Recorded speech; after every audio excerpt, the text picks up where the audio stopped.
TVT au cœur de l'information.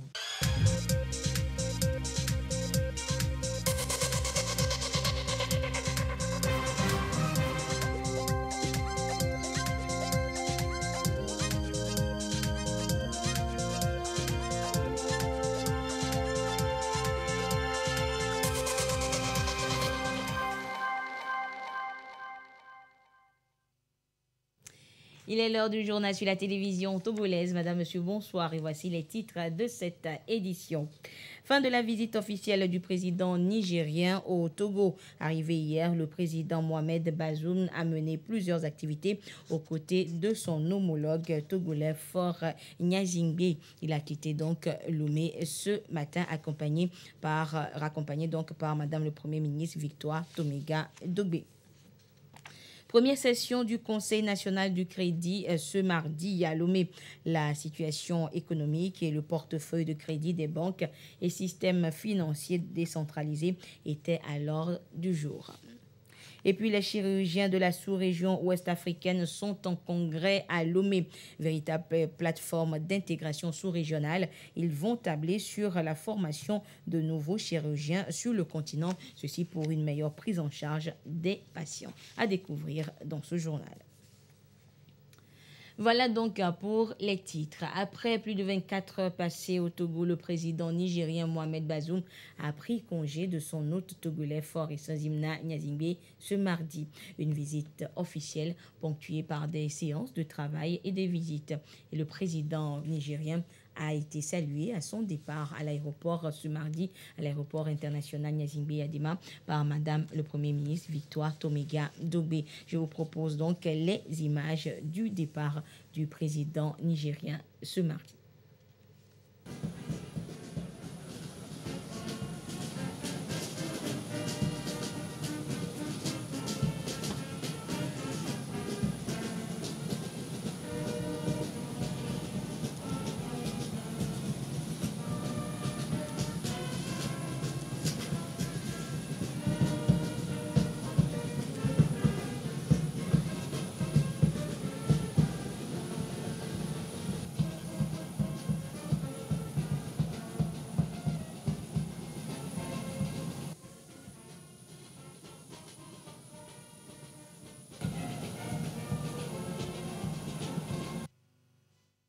Voilà donc les images du départ du président nigérien, son départ donc de Lomé. Et avant de s'envoler ce mardi, le président Bazoum s'est rendu à la maison du Hadj à Lomé. Le chef d'État nigérien a découvert cette infrastructure religieuse qui accueille des pèlerins du Togo et d'ailleurs. Nous y reviendrons dans le courant de cette édition. Et à son arrivée hier déjà, c'est aux côtés de son homologue du Togo, Faure Gnassingbé, que le président Mohamed Bazoum a découvert le port autonome de Lomé et Lomé Conteneur Terminal LCT.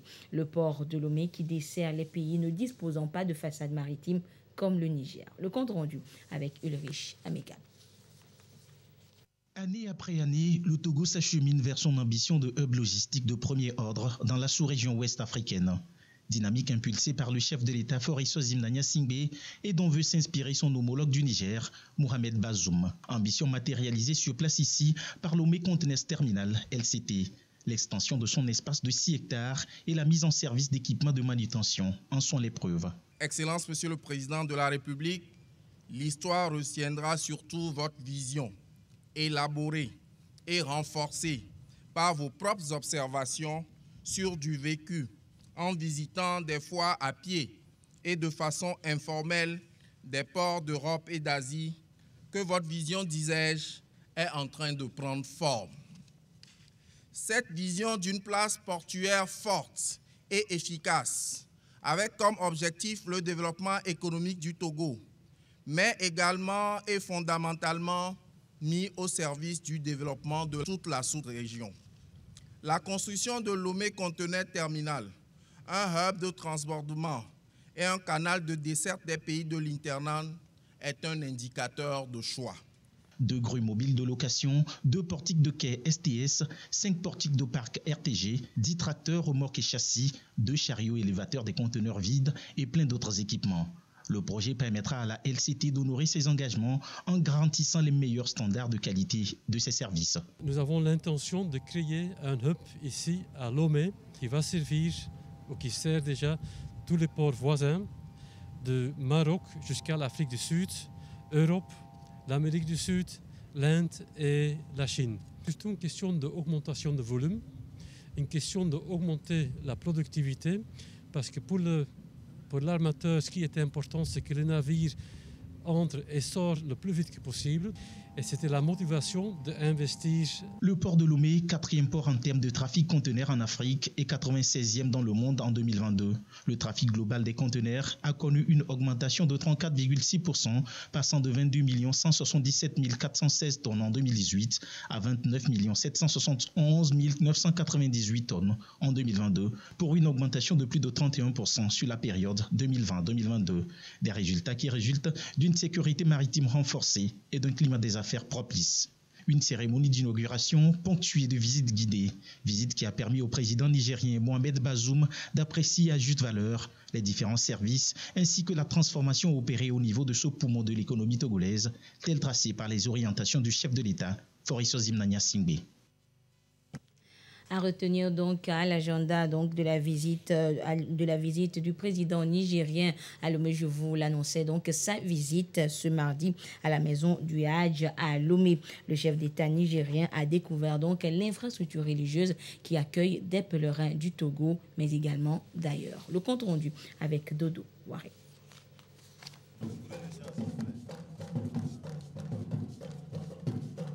La communauté musulmane mobilisée à la maison du Hadj de Lomé. Le président Mohamed Bazoum, accueilli quelques heures plus tôt par le chef de l'État Faure Issozim Singbe, s'est rendu dans ce lieu. La sourate 3, versets 26 à 27, souhaite la bienvenue à l'hôte. Aux côtés du président de la République du Niger, médiateur de la République, membre du gouvernement, imam et dignitaires religieux. D'abord, le médiateur de la République félicite les deux chefs d'État pour leurs actions de développement et leurs efforts dans la lutte contre le terrorisme. Plus qu'une maison pour les pèlerins, elle offre aujourd'hui bien d'autres services à la population, surtout sur le plan sanitaire. C'est tout le Togo qui est honoré de cette visite d'amitié et de coopération. Et comme reconnaissance, ce tableau offert par la communauté musulmane au chef de l'État nigérien. Le président Mohamed Bazoum parcourt les différents départements du centre et y laisse son empreinte dans ce livre d'or. Agenda bien rempli pour le président Bazoum durant sa visite au Togo. Et outre ses visites de sites et échanges, il a rencontré ses compatriotes résidant au Togo. Des échanges sur les conditions de vie de la communauté nigérienne vivant au Togo. Esther Diato, Marie-Ange Bida pour des précisions. Je suis très heureux d'entendre les propos très élogieux que vous avez tenus à l'endroit des autorités togolaises quant à votre séjour ici. Je n'ai pas manqué de dire ça au président Faure Singbe, parce que nous aussi, nous avons conscience que nos compatriotes résidant au Togo jouissent de beaucoup de considération, jouissent d'un traitement remarquable de la part des autorités de ce pays et même des populations du Togo. Ça ne date pas d'aujourd'hui, comme vous le savez, ça date de longtemps. Au centre de conférence de Lomé, pendant près de 2 heures d'horloge, président et diaspora nigérienne dialogue. Étudiants, associations de femmes, transporteurs, commerçants, tous mettent à nu leurs préoccupations, non sans remercier les autorités togolaises pour l'hospitalité. Vraiment, on est très content de ça, parce que le président, il a réagi sur ce que nous avons parlé. Vraiment, Togo et Niger, on dit que c'est la solidarité et la fraternité, quoi. Nous sommes contents, nous sommes à l'aise, nous sommes chez nous. Togo et Niger, c'est la même chose. Dans l'ensemble, tout va très bien. On a de très bons rapports avec nos enseignants. Nous sommes bien formés. Nous avons des formateurs qui sont très aguerris dans leur travail. Mohamed Bazoum est en visite officielle au Togo depuis ce lundi 20 mars 2023. Son passage sera marqué par différentes activités en lien avec la coopération Togo-Niger. Agenda bien rempli. Et voilà donc ce qu'on pouvait retenir de cette visite officielle du président nigérien au Togo. À retenir également dans l'actualité de ce mardi, c'est le lancement officiel des travaux d'extension de la centrale solaire de Blita. Et c'était par le chef de l'État, Faure Sozimna Nyazingbe, de 50 MW. La centrale de Blita va atteindre d'ici un an 70 MW. Et le projet, in fine, permettra de satisfaire 60 000 ménages de la localité, un pas de plus vers la réalisation de la vision du gouvernement de favoriser l'accès de tous à l'électricité d'ici à 2030. Nous reviendrons en détail sur cette cérémonie d'extension donc des travaux du côté de la centrale de Blita dans nos prochaines éditions. Je vous le disais également en titre, le Conseil national du crédit du Togo a tenu ce matin à Lomé sa toute première session de cette année 2023. À l'agenda de cette rencontre, 3 points essentiels, la situation économique, le financement et l'assainissement du portefeuille de crédit des banques et systèmes financiers décentralisés. Le point avec Abile Nyazimbe. L'activité économique togolaise, selon le Conseil national du crédit du Togo, reste résiliente avec un regain de croissance économique de 80 points de base, projeté à 6,6% en 2023, après 5,8% en 2022 et 6% en 2021. Et cette projection mise sur tous les secteurs, en particulier le secteur tertiaire, dont la contribution est attendue à 4%. Quant au taux d'inflation, il devrait amorcer une baisse pour ses soutiens moyennes à 6,8% à fin décembre 2023 contre 7,6% en 2022 et 4,5% en 2021. Pour ce qui est du financement de l'économie, le Conseil national du crédit du Togo note d'énormes évolutions. Les financements accordés au secteur privé et à l'État ont progressé de 29% en un an à 1848 milliards en 2022, après la hausse de 9% en 2021. Le taux de financement de l'économie est ressorti à 33% en 2022, après 31% en 2021, soit l'un des plus élevés de l'Union. Le taux brut de dégradation du portefeuille de crédit des banques est ramené à 8% à fin décembre 2022, après 12% un an plus tôt et 16% au 31 décembre 2020. Au regard de ces évolutions, je voudrais féliciter encore une fois tous les acteurs, en particulier les premiers responsables des banques et des systèmes financiers décentralisés. Si le financement de l'économie connaît une progression, la poursuite de l'assainissement du portefeuille du crédit des banques et systèmes financiers, lui, traîne des lacunes. Il nous a été rapporté que certains opérateurs économiques éprouvent des difficultés dans le cadre du règlement de leurs fournisseurs étrangers, notamment européens, en raison du renchérissement des coûts des opérations de transfert. Ces pratiques sont intolérables. Le défi à relever pour ces banques et systèmes financiers, selon le représentant du ministre de l'Économie et des Finances, président du Conseil national du crédit du Togo, est de revoir le financement des micro, petites et moyennes entreprises à un taux abordable, augmenter le financement du secteur agricole et de l'habitat et de renforcer la digitalisation des services financiers. Et toujours au chapitre économique, Lomé abrite une rencontre des comités techniques de l'Association de gestion des ports de l'Afrique de l'Ouest et du Centre, AGPAOC. Les experts de 24 ports de l'association vont plancher sur le suivi et évaluation des concessions portuaires, l'efficacité de la mise en œuvre des problématiques juridiques, des thématiques pour accroître l'efficacité et l'efficience des ports africains. Le compte rendu avec Arnaud Kilio. L'économie africaine repose pour la plupart sur l'exportation des matières premières et le commerce. 15% des échanges commerciaux se font par voie maritime.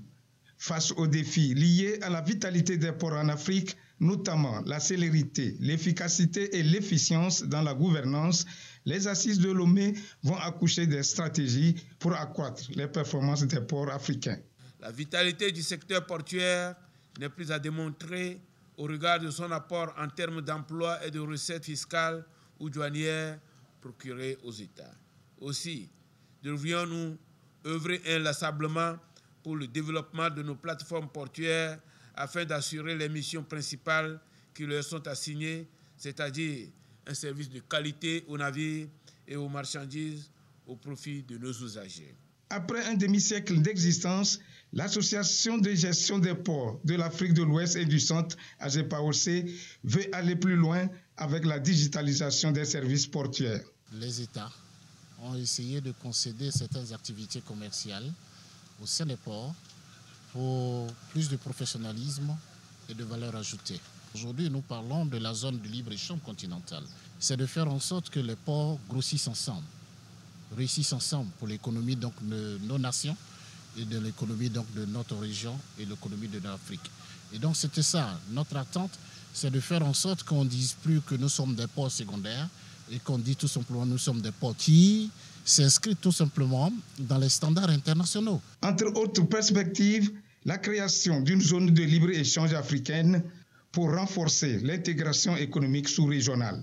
Aujourd'hui, je crois qu'émerge déjà la conscience d'une plus grande industrialisation de nos pays. Mais la première problématique, c'est la digitalisation. En fait, dans un port, on a plus de 40 corps de métiers qui interviennent. Et aujourd'hui, si nous voulons aller vers cette Afrique émergente, cette Afrique qui s'industrialise, il n'est plus possible de faire travailler ces différents corps de métier manuellement. Pensez un peu aux clients d'un port lorsque sa marchandise arrive. Ce n'est qu'en facilitant ce parcours que vous induisez en fait l'efficacité et l'efficience dans les ports africains. Les délégués disposent de 4 jours pour proposer des orientations nécessaires pour relever les défis environnementaux, d'adaptation au changement climatique, de bonne gouvernance des ports considérés comme poumon économique des États. Et pour une bonne gouvernance financière, il faut un bon suivi de réformes et programmes élaborés pour le développement. Et c'est à cette école d'inspection que vont depuis ce matin des représentants de plusieurs ministères et institutions de la République. Le compte rendu avec Chazna Baga. Meilleur pays réformateur en Afrique ces dernières années, le Togo veut maintenir les caps. Mieux, il veut garder le leadership dans le domaine. Cette session de formation sur les indicateurs de performance et implantation des systèmes de suivi et évaluation des réformes participe de cette ambition. Pour sa réalisation, le gouvernement mise sur une ressource humaine de qualité. Les points focaux, les correspondantes thématiques qui nous représentent dans les ministères, au vu de l'évolution, changent.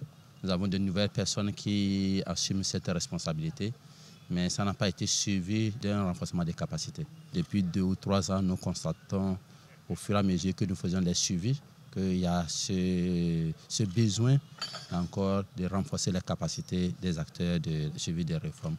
Les travaux sont prévus pour 2 semaines.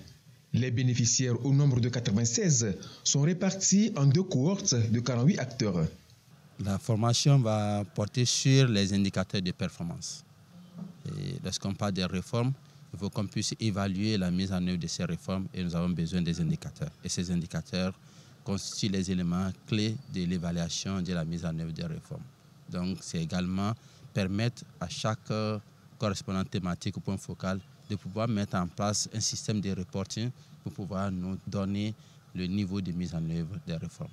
Les assises bénéficient de l'appui de la coopération allemande à travers le projet Bonne gouvernance financière piloté par la GIZ qui s'inscrit dans le contexte du partenariat germano-togolais pour les réformes conclues en juin 2021.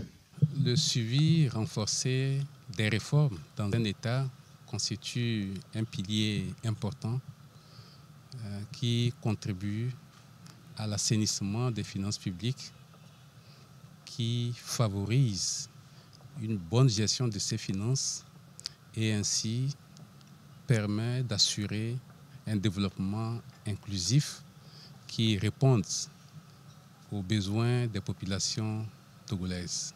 L'Allemagne accorde une importance à cet aspect. Et surtout, il est important, à l'heure de la modernité, que des outils numérisés puissent être développés pour aider justement ce suivi. Et il est important de tenir compte dans ce cadre des aspects de participation, mais aussi de genre. La directrice de cabinet du ministère de l'Économie et des Finances a salué la tenue des présentes assises qui vont contribuer à la mise en œuvre réussie des réformes contenues dans la feuille de route du gouvernement d'ici à l'horizon 2025. Ces assises vont favoriser de façon optimale le nouveau processus de programmation des réformes pour la nouvelle période 2023-2025 du secrétariat permanent chargé du suivi des réformes. Santé à présent avec le 63e congrès du Collège des chirurgiens de l'Afrique de l'Ouest qui se tient depuis hier à Lomé. Éducation et formation chirurgicale en Afrique est le thème de ce congrès et l'objectif est d'accélérer la formation des chirurgiens et revoir les compétences de pointe pour ainsi augmenter le nombre de chirurgiens sur le continent. Les précisions avec Sandra Aziagui. Procession pour la grande messe du Collège des chirurgiens de l'Afrique de l'Ouest.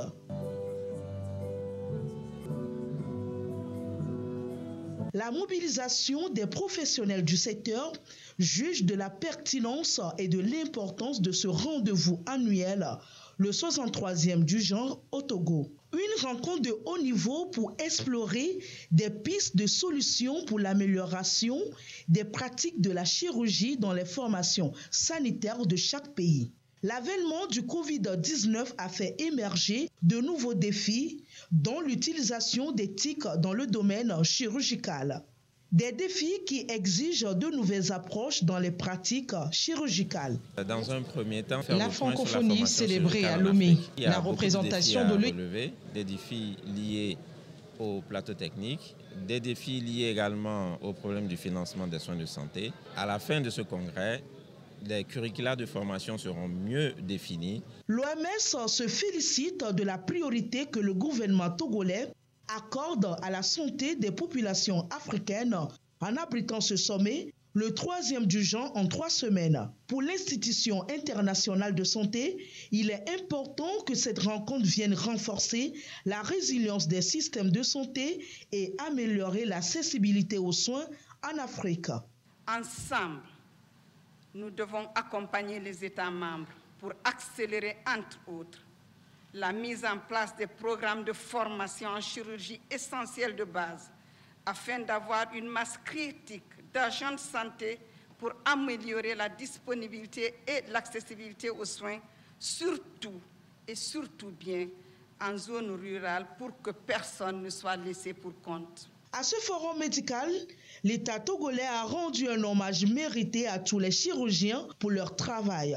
Ceci en lien avec la récente mission foraine survenue à Elavagno en prélude à cette grande rencontre. Nul n'est besoin de l'appeler, l'importance du moyen qui est le vôtre, celui de la chirurgie dans la chaîne sanitaire. Hommage doit vous être rendu de partager vos expériences à travers cette auguste institution qu'est le Collège ouest-africain de chirurgie. Ce partage de bonnes pratiques fondé sur les nobles vertus d'humanité d'humilité et d'honnêteté.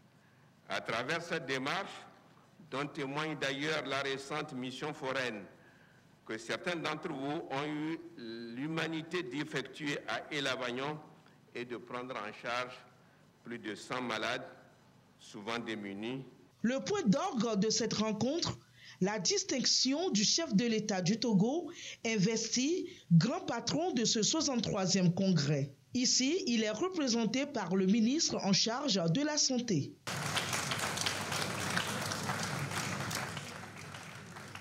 À l'issue de ce forum médical, un plan stratégique va être défini pour servir de guide pour les 5 ans à venir.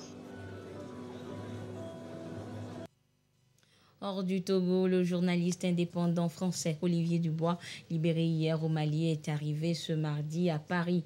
Il a été accueilli à son arrivée par le président Emmanuel Macron et également ses proches. L'avion transportant Olivier Dubois a atterri mardi sur la base de Villacoublay, au sud-ouest de la capitale française. Le journaliste français est accueilli sur le tarmac par ses proches et par le président français Emmanuel Macron. Olivier Dubois rentre au bercail après sa libération la veille, au terme de 2 années de captivité. Il avait été kidnappé le 8 avril 2021 à Gao, dans le nord du Mali, par le GESIM, principale alliance djihadiste au Sahel liée à Al-Qaïda. Après plusieurs mois d'efforts, les autorités nigériennes ont obtenu la libération de 2 otages jusqu'alors aux mains du Jama'a Nusra al-Islam wal Muslimin. Lundi, lors de sa première déclaration dans la capitale nigérienne, Olivier Dubois affirmait être fatigué, mais en bonne santé.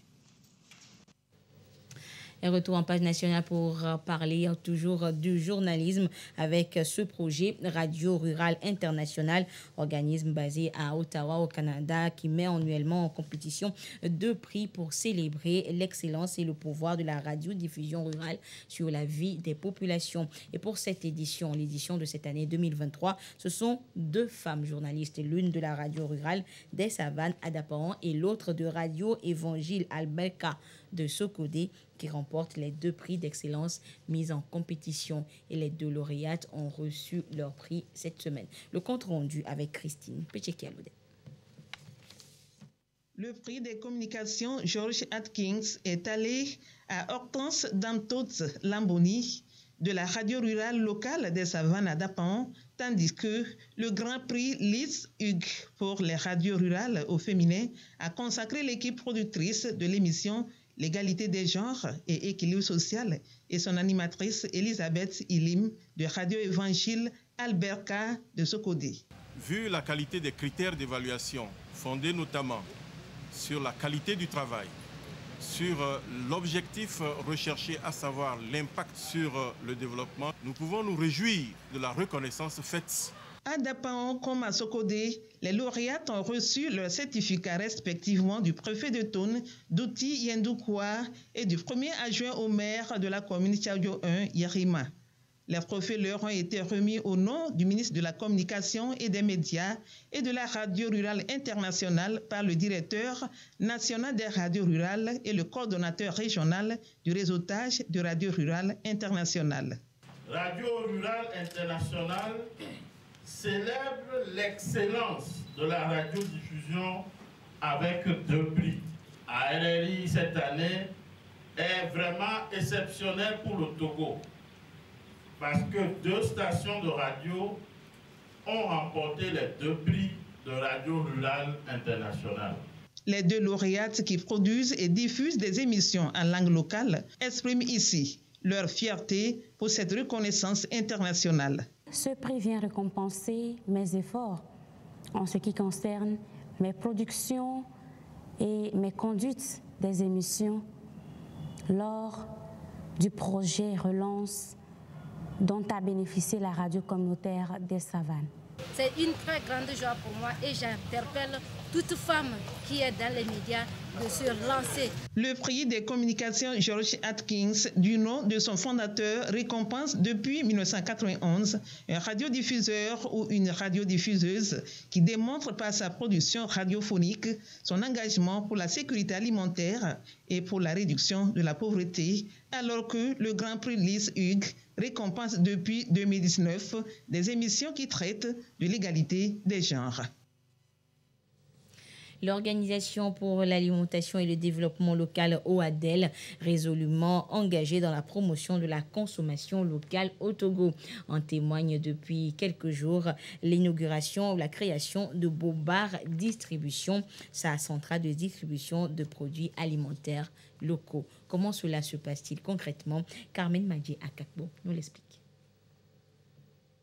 Cet acte ouvre un nouveau chapitre pour la promotion du Made in Togo. Désormais, tout produit togolais, légumes, fruits, produits transformés ou charcuterie et bien d'autres sera disponible en temps réel.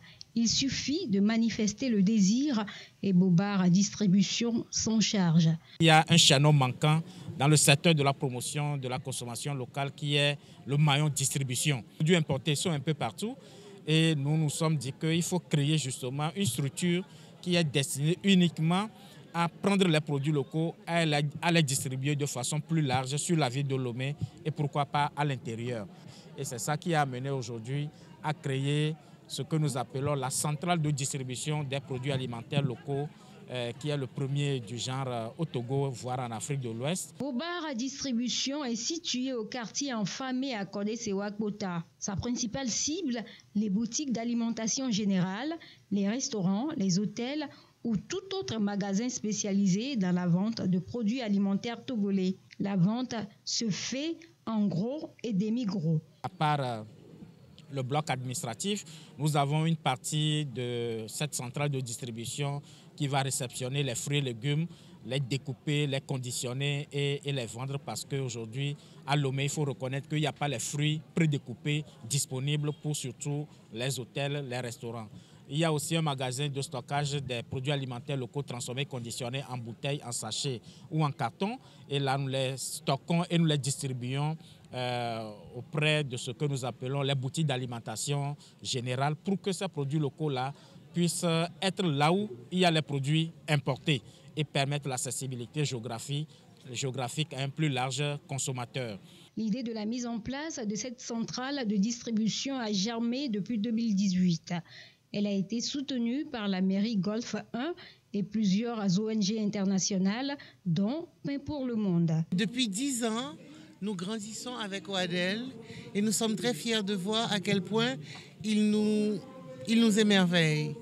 Ils ont toujours un projet innovateur et ils ont toujours des idées. Et ce qui nous plaît, c'est que vraiment, ils tiennent compte des besoins des populations. Bobar Distribution est une société par action simplifiée créée par l'Organisation pour le développement local OADEL, une organisation non gouvernementale togolaise. Et ainsi se referme cette édition. Mais avant de refermer cette édition, je vous en rappelle l'une des principales informations. C'est le lancement ce mardi par le chef de l'État-fort Zimna Nyazingbe des travaux d'extension de la centrale solaire de Blita de 50 MW. La centrale atteindra 70 MW d'ici à 1 an. Un projet donc qui permettra in fine de satisfaire 60 000 ménages de la localité. Une réelle réalisation donc de la vision du gouvernement de favoriser l'accès de tous à l'électricité d'ici à 2030. Les détails donc de cette cérémonie dans nos prochaines éditions. Excellente suite de nos programmes. Au revoir.